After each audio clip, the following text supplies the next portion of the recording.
বাংলাদেশের নাগরিক, ভারতে অবাধ বিচরণ, রয়েছে ভারতীয় ভোটার কার্ডও। কাকদ্বীপে বাংলাদেশি ভোটারের উপস্থিতির খবর প্রকাশ্যে আসতেই রবিবারের বাজারে শোরগোল। সীমান্ত পেরিয়ে ভারতে আসা কি এতটাই সহজ? কারা মদত দিচ্ছে অনুপ্রবেশে? গোটা ঘটনায় শাসক যোগ রয়েছে বলেই বারংবার গলা ফাটিয়েছেন বিরোধীরা। আসন্ন বিধানসভা নির্বাচনের প্রাক্কালে রাজ্যে বহিরাগতদের আনছে শাসক দল, দাবি বিরোধী দলনেতা শুভেন্দু অধিকারীর।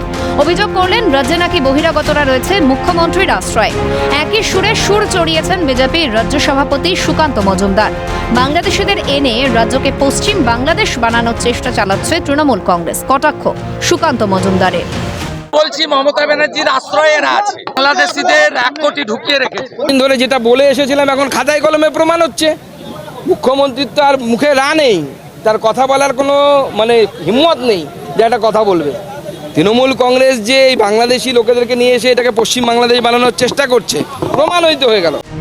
যদিও শাসকের বিরুদ্ধে বহিরাগত লালন পালনের অভিযোগ মানতে নারাজ দল।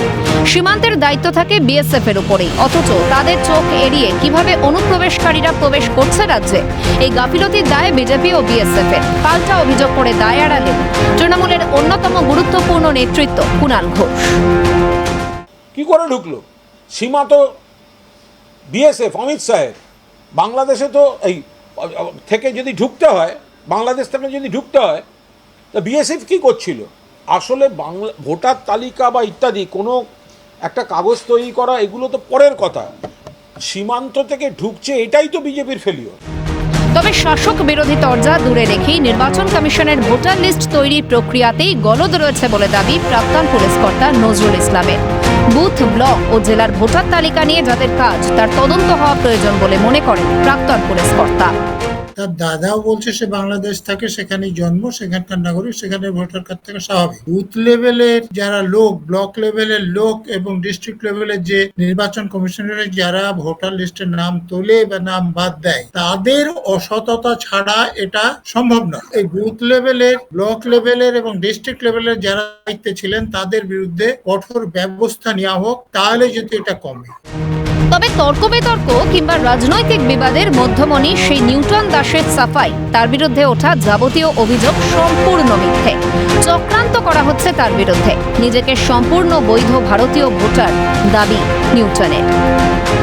দেখলাম আমাকে নিয়ে একটা ভিডিও বার্তা বিভিন্ন মিডিয়াতে ছড়ানো হয়েছে, যেটা সম্পূর্ণ একটা জনগোষ্ঠীর আমি শিকার হচ্ছি, বুঝতে পারছি এগুলো সমস্ত কিছু চক্রান্ত।